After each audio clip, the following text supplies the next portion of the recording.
In a small village tucked between quiet mountains and winding rivers, there lived someone who worked as a potter.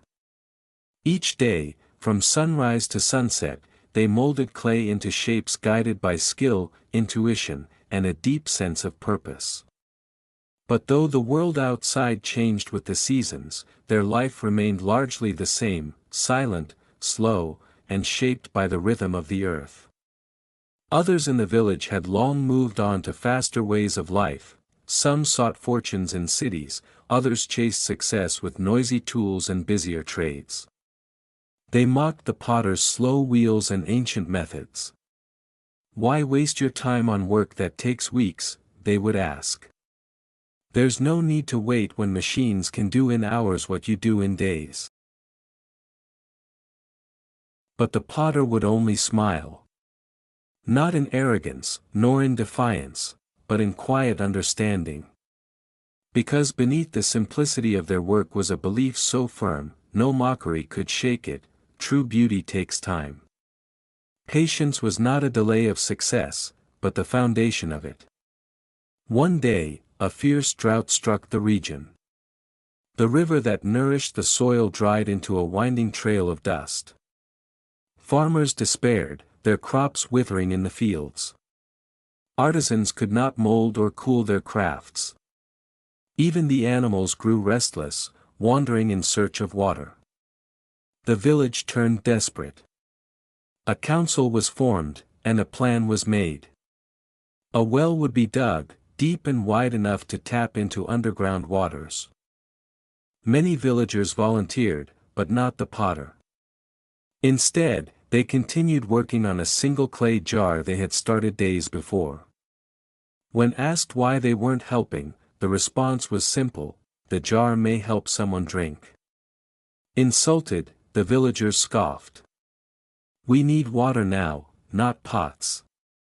You waste time on clay while we dig for life." But the potter didn't argue.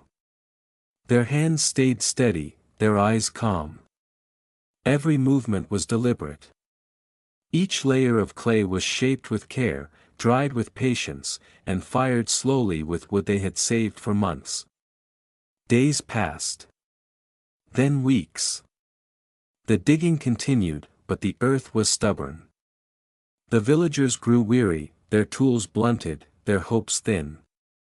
Yet the potter continued, shaping jars, storing them, sealing them, preparing them.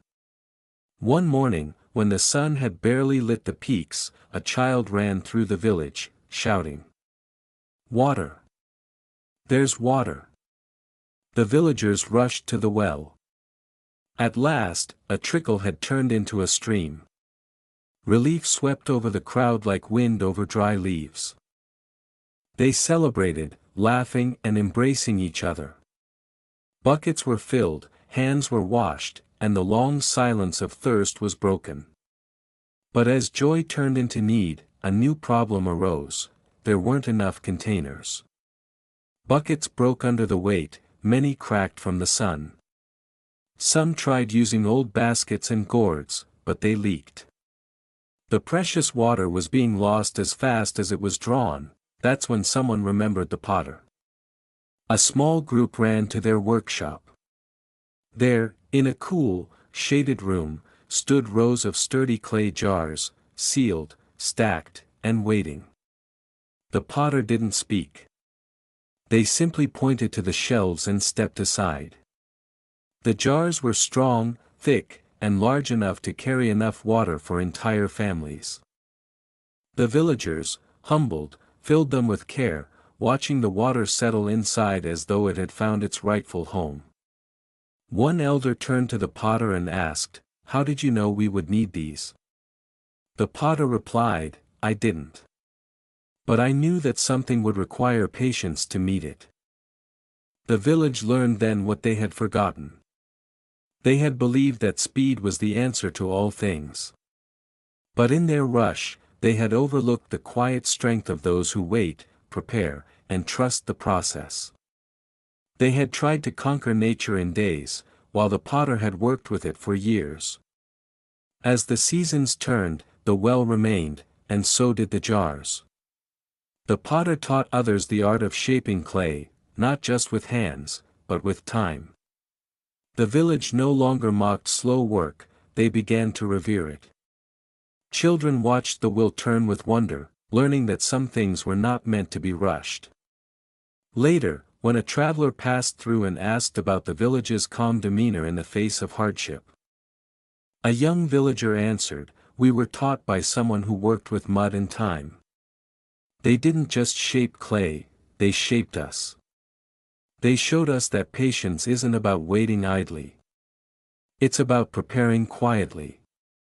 The traveler smiled, then asked, "But what if help never comes? What if patience brings nothing?" The villager thought for a moment, then answered, "Then at least we become stronger in the waiting.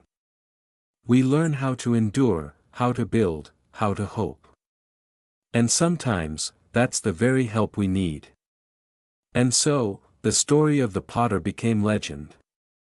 Not because they saved the village with magic or force, but because they practiced the forgotten art of patience. In a world racing toward quick results, they remained still. In a time of crisis, they were ready. Not through chance, but through choice.